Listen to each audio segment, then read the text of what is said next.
All right, here we have a fairly typical parallel combination circuit here that we want to find the current for.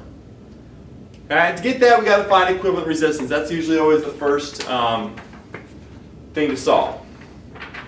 Okay, we know the voltage, we know all the individual resistors, so let's find equivalent resistance.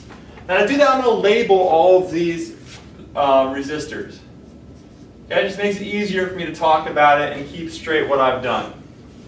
Now remember what you can do. You can combine any two resistors that are in parallel with each other or in series with just each other. Okay, so for example, I can't combine D and C. The reason is that D is not in parallel with C. D is in parallel with this whole chunk of A, B, and C. Okay? So, the only two that I can combine off the bat are A and B. And since they are parallel, we get the equivalent of A and B is equal to, well, 1 over that is equal to 1 over RA plus 1 over RB. So we get 1 over 10 plus 1 over 5. And we get 1 over RAB equals 3.33. Okay? Now we can almost, at that point, erase this and say, all right, we don't have it anymore.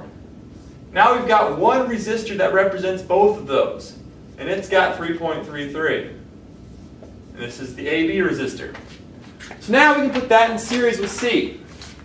And we get RABC equals RAB plus RC. And that should come out to be 8.33. And again, then we can say, okay, I can replace those two with the equivalent of one 8.33 resistor.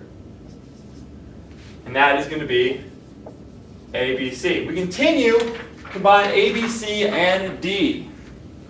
We get 1 over, again, they're in parallel.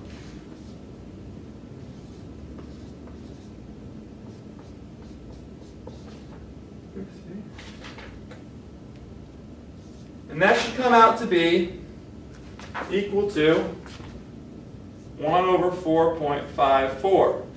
Again, you can say, hey, this thing is now equal to a single 4.54. That's 4.45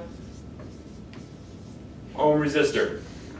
Combine it, we get that our total is 9.54.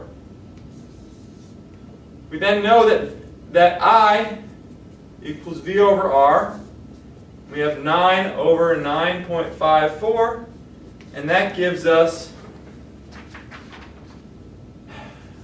0.9 something, 0.943 amps. And that is an equivalent resistance problem. There you go.